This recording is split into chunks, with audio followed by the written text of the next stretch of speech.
Alara Voss stirred awake with her cheek buried in parched earth. The sunlight was already scorching her flesh like a hot iron on a fleeing stallion. Her hands were bound so firmly behind her that her fingertips had gone numb. Someone had abandoned her against the weathered wooden barrier on the outskirts of Abilene town. Her face was puffed from an unseen blow.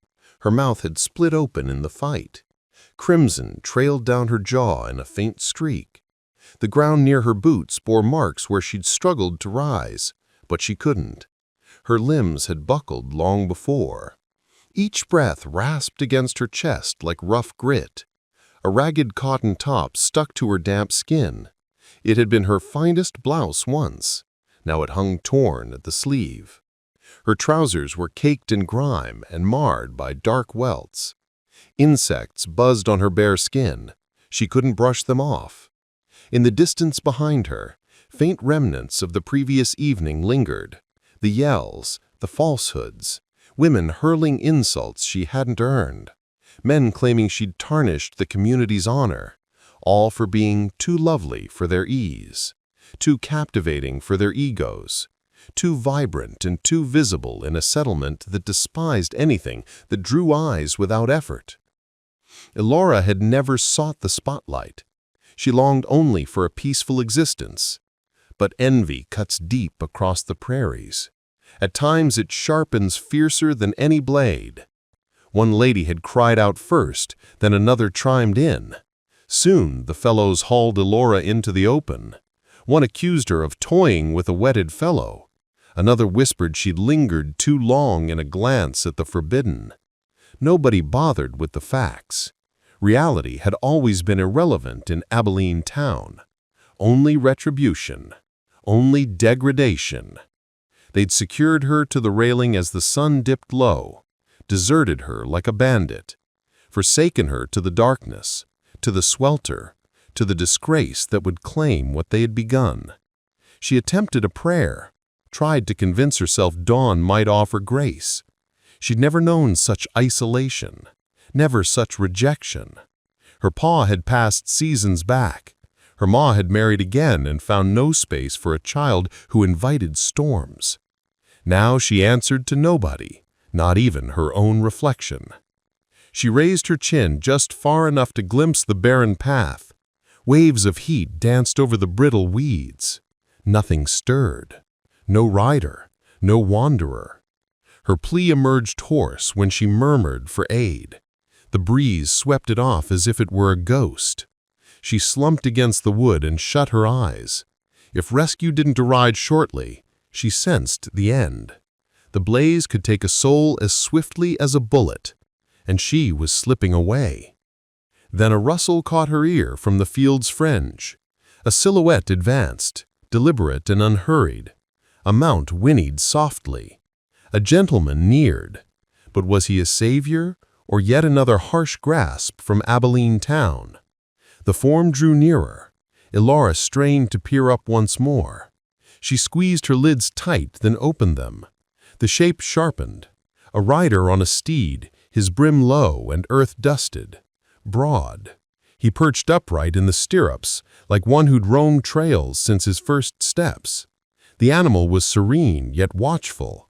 For an instant she wondered if fever played tricks. The sun deceives in merciless fashions. But the rider eased to a halt by the barrier. He regarded her with a gaze that held steady, a gaze that acknowledged her fully. He dismounted. His heels struck the soil with a solid thump that stirred the haze. He approached her, measured and sure. Not fearful, not hesitant, just resolute. Alara parted her lips to speak. Her tone splintered like brittle timber. Not a syllable escaped. The gentleman crouched before her. Nearer, she noted the furrows on his brow. Etched lines, forged by trials. A fellow who'd weathered tempests and griefs and nights of scant rest. He seemed near 60, perhaps a touch beyond. His name was Samuel Reed, though she didn't know it then. He examined the bindings at her wrists, then met her stare. No scorn lingered in him, no revulsion, only a hushed worry, the sort of expression one offers when beholding an injustice that should never have been. He murmured in a soothing, deep timbre, not raised, merely even, "Who left you like this?" The words struck deeper than the strike itself. Nobody had inquired. Nobody had shown such care. She strove to reply, but merely a whisper of air followed. Samuel inclined his head softly, as if he grasped volumes beyond her silence. He extended a hand toward the cord on her limbs. Ilara recoiled on instinct alone. Pain had taught her to doubt touch so freely. Samuel halted at once. He didn't seize her. He didn't press. He lingered. That pause alone revealed much to Ilara. This soul differed from the rest. After a beat, she offered the tiniest tilt of assent she could muster. Samuel sliced the twine with a compact blade from his waist. Her arms dropped limp, and she drew in sharply at the flood of warmth returning to her grasp. He steadied her before she toppled. Not firm, just sufficient to spare her the fall into the muck once more. Ilara lacked the vigor to resist. She permitted his aid in rising. Her stance tremored like a fawn's. Samuel steered her to his ride. His grasp remained firm, courteous, almost tender. He hoisted her atop with unexpected delicacy for his build. Ilara curved forward and clutched tight. Trust eluded her still, but lingering here promised none. Samuel glanced back at the village, then to Ilara. A shadow crossed his features now, heavier than empathy, nearer to wrath aimed not at her, but at the wrong inflicted. He settled a palm on the pommel. Then he inquired gently, "Would you depart this spot alongside me this morning?" And in that instant, Ilara sensed her following sigh might alter all. Yet, would she seize it? Ilara gripped the saddle's curve as Samuel guided the horse from the rail.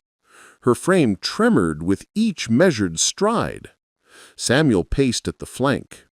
He stole looks upward now and then, ensuring she endured. The trail to his homestead unfurled endless and serene. Dried blades sighed in the gusts. An eagle wheeled overhead in lazy arcs. Ilara willed her lungs to even. Her form throbbed in countless spots, but a new spark kindled within, a fragile strand of refuge, akin to optimism. It spanned almost an hour to attain the homestead. The dwelling nestled amid a grove of willows. A modest stable flanked it, plain, true-hearted. Samuel eased her to the ground.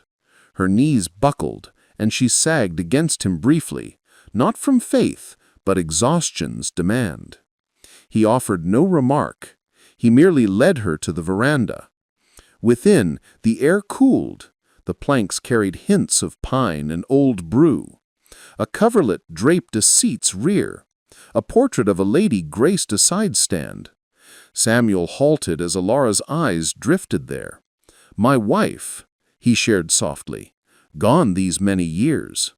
Ilara dipped her head. She knew that quiet ache. Samuel fetched a basin of fresh water and a soft rag. He placed them down and withdrew. "Clean yourself, if it pleases. I'll linger just beyond if called."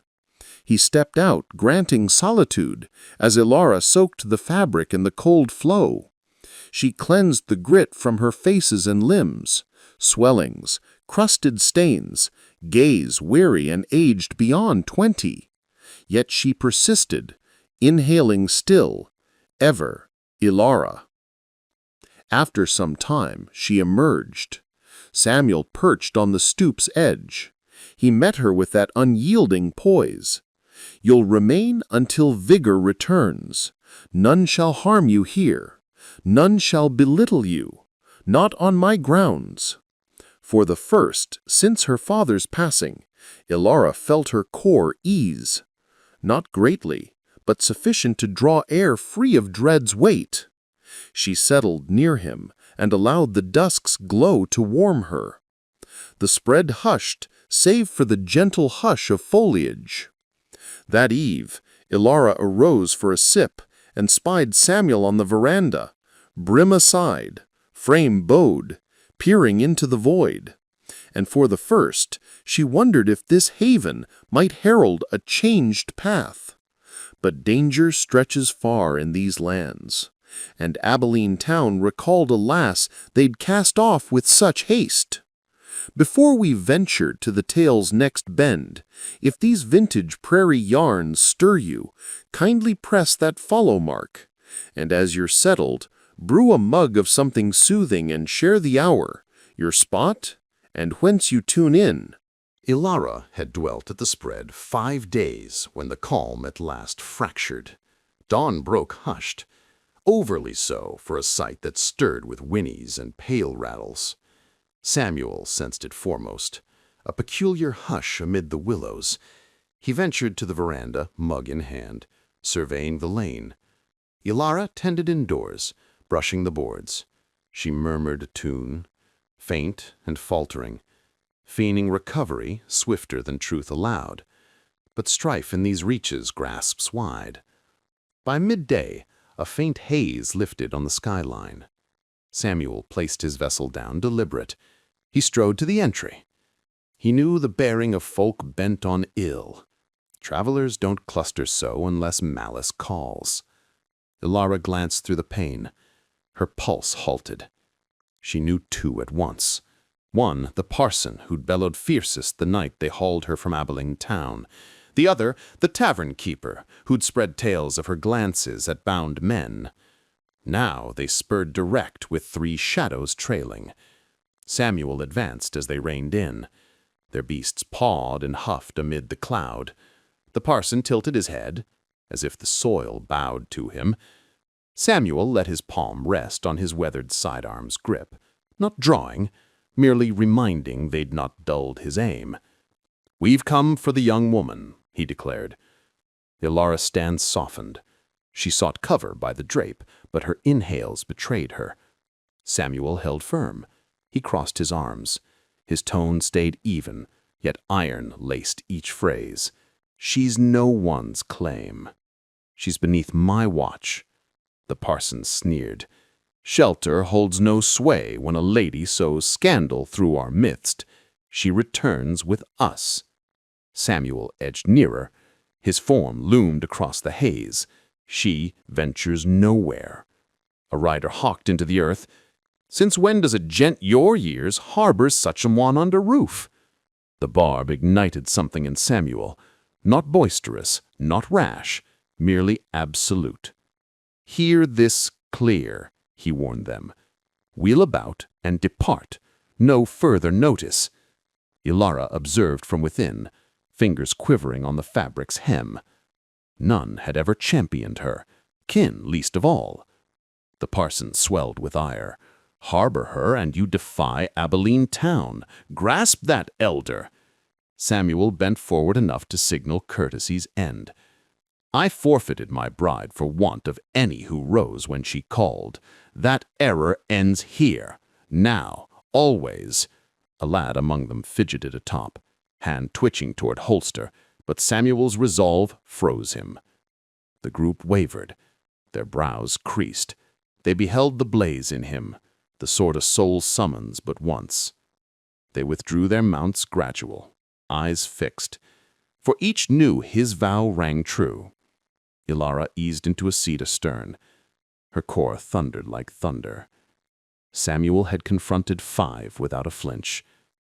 For her, the outcast of the burg. But as their trail faded, a chill doubt slithered in. If they'd arrived once, return loomed with greater force, and then, yielding, would flee. So, what unfolds when Abilene town resolves to press on? Through the lingering warmth of that day, the grounds held still. Ilara rested on the stoop's lip, palms clasped, seeking breath's rhythm. Samuel loomed close, limbs barred, eyeing the way like a sentinel over a gem he'd near lost afore. As the orb sank past the willows, he at last faced her. His words can tender, unlike prior. You're secure within these bounds, yet you ought to weigh the path you crave henceforth. Elara gazed at the vast plain encircling, foliage swaying as tides, steeds foraging fearless, a realm distant from the barbs she'd endured. For the first she drew freely, unshackled by scorned shadow. She voiced deliberate, I seek days unburdened by disdain, a haven where my presence holds worth. Samuel affirmed, worth abounds here, more than you yet fathom. The initial days Elara scarce went paces. Samuel offered soup and chilled the space for her ease. By the week's close, she lounged outdoors, wrap around her. By the next, she paced firm to aid light tasks. In the turns that followed, Elara mended barriers.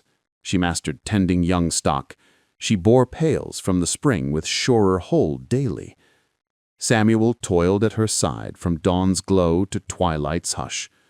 Words flowed sparse, but the quiet warmed, shed its load. Elara discovered mirth at moments, a faint clucker first, then true, startling her own ears. Samuel would peer across with a subtle curve, as if savoring a melody she'd near lost. Whispers persisted in Abilene town, tales swirled, cautions murmured in sanctuaries, but none pierced the spread now. Certain realms fortify against gloom, certain souls harden when flight ceases. One dusk, Elara emerged and beheld the vault ablaze in amber. She remembered the rail where she'd been consigned to wither, and the one who'd knelt near and quired her will to persist. There, insight dawned profound. Her yesterdays formed a passage, not a fate. A verse she'd outlasted through one's grace over ease. Not a doom, merely an outset poised for ink. She turned to Samuel. Does fate grant renewals? He regarded her firm. Aye, to those bold enough to advance. Sometimes one deed of mercy mends a shattered span. Sometimes the spirit foes seek to shatter stands firmest. And sometimes a weary herder discerns merit in another before she claims it herself. Ere we seal this segment, a query for you. Had you beheld Elara lashed to that post under the fierce midday glare, would you have ventured forth? And what form wears valor in your days now? If this yarn stirred your spirit a touch, kindly mark your favor. And should these old prairie weaves delight, subscribe that the tomorrows may find you. Now steep a vessel of comfort and share us your locale, the tick of your clock, and from where these words reach you.